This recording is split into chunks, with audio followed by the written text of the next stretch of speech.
अरब सागर और गोमती नदी के संगम पर सांस लेता हुआ द्वारका, वो द्वारका शहर जिसको श्री कृष्ण ने हजारों साल पहले बसाया था। मतलब कि उनके अब अंदाजा लगा लो 3000 साल पुरानी चीजें निकली हैं, जिसमें से कोई बर्तन है, कोई सिक्के वगैरह हैं। बिल्कुल। और उन्होंने जो नीचे जाके खोजे की हैं उसमें इनके मतलब के वो द्वारका का पता लग रहा है कि हर चीज मिली है ना। समंदर की गहराइयों में श्री कृष्ण के द्वारका शहर के आसार रिमेन्स ढूंढ निकाले गए।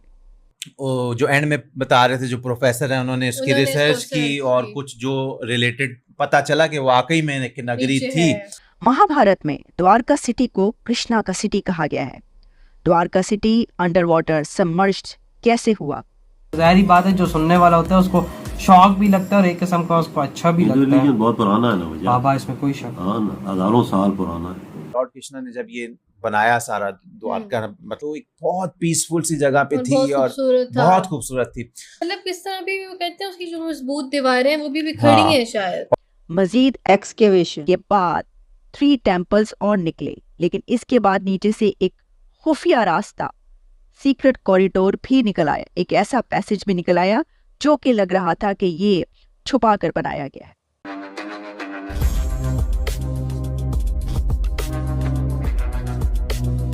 कुछ साइंटिस्ट, एक्सपर्ट्स और स्वामी ये भी कहते हैं कि द्वारका लहरों यानी सुनामी की वजह से डूबा।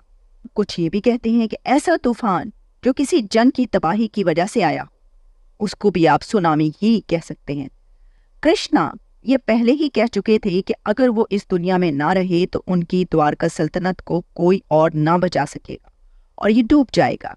एक्सपर्ट्स ये कहते हैं कि कोई 3.5-4 हजार साल पहले एक सुनामी आया था जो द्वारका को बहाकर ले गया, यानी द्वारका उस सुनामी से डूब गया।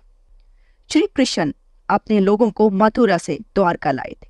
According to Asian text, Krishna ने द्वारका सिटी बसाने के लिए समंदर देवता से जमीन मांगी थी। पुराणों में है कि यहाँ 900 महल थे जिनमें हजारों लोग रहते थे। पुराणों के अनुसार जिस दिन कृष्ण ये दुनिया छोड़ गए थे उसी दिन ये शहर डूब गया था।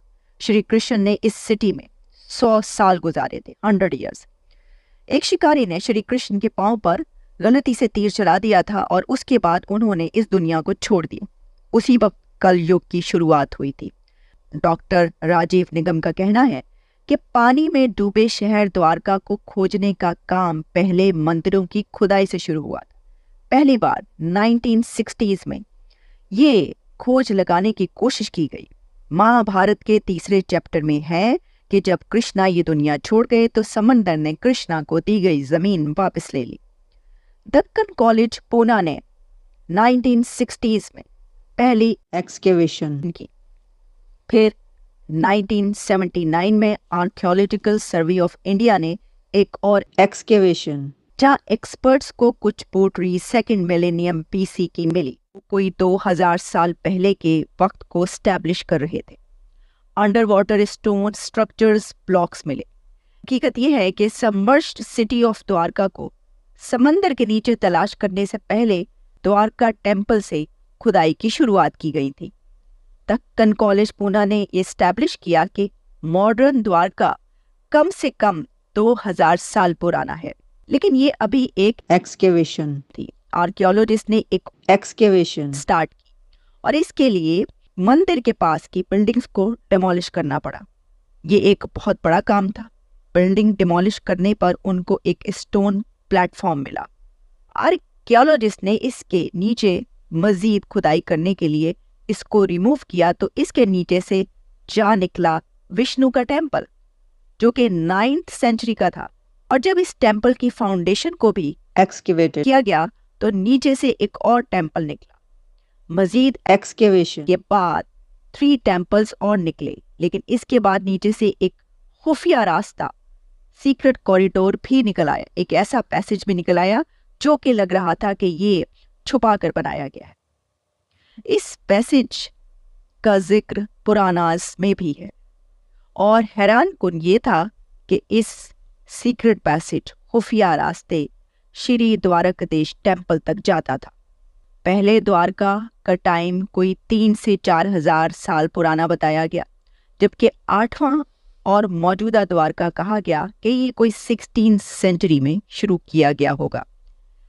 एक्सकेवेशन शुरू की गई।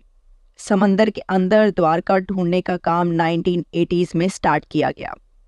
आर्कियोलॉजिकल सर्वे ऑफ इंडिया ने ये मुश्किल काम ज़्यादा फंड्स न होने के बावजूद शुरू कर दिया, क्योंकि 8 द्वारका और मंदिरों का सुराग पहले ही मिल चुका था और ये बात यकीनी थी कि इसका मतलब है कि इतने हजार साल पहले कोई ना कोई सल्तनत टूटी थी, क्योंकि इसके आसार मिल रहे थे। इस 1983 में मैरीन एक्सकेवेशन स्टार्ट की गई और 10 एक्सकेवेशन की गई। 1992 तक दुनिया को हैरान करके रख दिया, क्योंकि मैरीन आर्कियोलॉजिस्ट ने समंदर के अंदर huge structures, stone corridors, pillars ढूंढ निकाले। डाइवर्स और एक्सपर्ट्स जैसे जैसे खोजते जाते वैसे वैसे हजारों साल पहले डूबे कृष्णा के द्वारका के स्टोन्स और स्ट्रक्चर्स मिलते गए। आर्कियोलॉजिस्ट ने समंदर के नीचे मिले द्वारका को के ओल्ड स्ट्रक्चर्स और महाभारत के टेक्स्ट से मिलाकर देखने का और एनालाइज करने का काम भी स्टार्ट कर दिया। 5 स्ट्रक्चर्स भी मिले जो हूबहू महाभारत वाले द्वारका के थे। इसके बाद आर्कियोलॉजिस्ट SR राव ने यह कंफर्म कर दिया कि द्वारका कोई मिथ या दास्तान या कहानी नहीं, बल्कि ये एक रियल टेक्नोलॉजिकल एडवांस्ड सिटी था। द्वारका का अपना मतलब भी गेटवे ही है, जिसको एशियंट एलियन सीरीज के एक्सपर्ट्स एक और रियल्म या एक और दुनिया का गेटवे ही कहते रहे। यहाँ रोड स्ट्रक्चर्स भी पाए गए और पोर्ट का सिस्टम भी डिटेक्ट कर लिया गया। अंदर के नीचे ये सब कुछ मौजूद था, इसे इनकार नहीं किया जा सकता था। और से फॉरेनर्स, आर्कियोलॉजिस्ट और डाइवर्स ने भी इस पर रिसर्च की।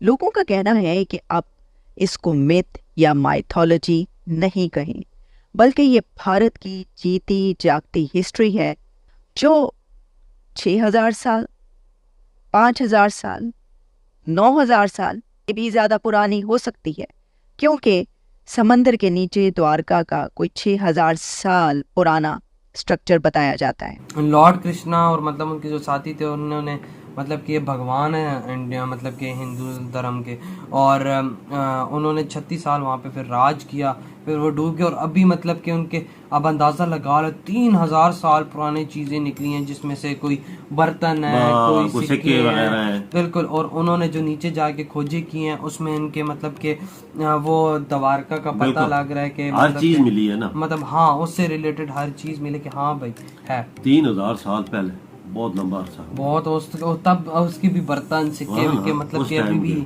हैं वहाँ पे इनको मिले हैं। मतलब कि जाहिर बात है समंदर के नीचे ना तो कोई जा सकता है ना कोई, मतलब 4000 मीटर नीचे गए हैं। अंदाजा लगा लो कितना ज्यादा बनता है। मिले हैं वो चीजें, हाँ बड़े ढूंढ निकाली है। और इसमें वो मतलब कि इंडियन नेवी ने भी इनका साथ दिया है। हाँ, इंडियन नेवी के बगैर तो कुछ नहीं। बिल्कुल जाहिर बात, नीचे जा सकते हैं ना, उनके पास हर चीज मौजूद होती है। पुराने जमाने और कदीम आसारात को ढूंढने के लिए समुद्र के नीचे जाना पड़े तो आसान काम तो ये नहीं है। और बिल्कुल जब ये वो डूबा था, वो आई थिंक शराब था, आई थिंक वो उन्होंने दिया था मेरे ख्याल से, मुझे इतना सही आइडिया नहीं, लेकिन कमेंट सेक्शन में लाजमी बताइएगा। तो वो फिर डूब गया था। और इसकी यार पूरी अगर स्टोरी हो तो फुल स्टोरी मतलब एक्सप्लेनेशन के साथ वो बताइएगा, हम उस पर भी रिएक्ट करेंगे। तो मतलब कि अभी ये जो मिली है ये कसम से ज़ाहिर बात है हम लोग भी हैरान हुए, मतलब 3000 साल पहले उनसे रिलेटेड ये चीज़ें मिली हैं हिंदू रिलीजन से। ज़ाहिर बात है जो सुनने वाला होता है उसको शौक भी लगता है और एक किस्म का उसको अच्छा भी लगता है। बहुत पुराना है ना बाबा, इसमें कोई शक, हजारों साल पुराना है। मतलब ये 3000 साल पहले आपको चीजें मिली हैं, उससे पहले का होगा वो तो भाई मैं वही कह रहा हूँ, मतलब इसका मतलब शुरू से आ रहा है। बहुत मैं कहता हूँ पुराना धर्म है, इसमें कोई शक नहीं है। दोस्तों, सनातन धर्म पूरी दुनिया का सबसे ज्यादा प्राचीनतम धर्म है और सनातन धर्म से जुड़ा हर एक तथ्य पूरी तरीके से सत्य है और अब ये बात साबित भी हो चुकी है। दोस्तों, हाल ही में वैज्ञानिकों को एक बार फिर से ये पुख्ता सबूत मिल चुके हैं कि सनातन धर्म पूरी दुनिया का सबसे प्राचीनतम धर्म है। दोस्तों, अक्सर दुनिया भर के लोग ये मानते हैं कि रामायण और महाभारत केवल काल्पनिक है और उसका सत्य से कोई लेना देना नहीं है। इसी प्रकार से भगवान कृष्ण की द्वारिका नगरी को विदेश के कई बड़े बड़े वैज्ञानिकों की तरफ से बताया जाता है कि ये पूरी तरीके से काल्पनिक थे, यहाँ तक कि उसे एक कहानी भी साबित कर दिया गया था। दोस्तों, आपको बता दें कि भारतीय वैज्ञानिकों और गुजरात सरकार की तरफ से साल 1960 में द्वारिका नगरी के सबूत को खोजने की कोशिश की गई थी। इसके बाद समुद्र के नीचे लगातार खोज जारी रखी गई, जिसमें समुद्र में से कई किलोमीटर नीचे ऐसे ऐसे सबूत मिले जिससे ये साबित हो गया कि 3 से 5,000 साल पहले यहाँ पर पूरा का पूरा शहर पानी के अंदर डूब गया था।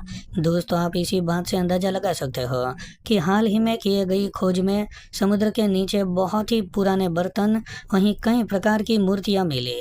अब दोस्तों, आर्कियोलॉजिस्ट ऑफ इंडिया की तरफ से ये आधिकारिक तौर पर बता दिया गया है कि कई हजारों साल पहले यहाँ पर द्वारिका नगरी पानी के अंदर डूब गई थी। तो दोस्तों, आज के लिए बस इतना ही। अगर आपको ये वीडियो पसंद आया हो तो वीडियो को लाइक कर दें और हमारे चैनल को सब्सक्राइब कर लें।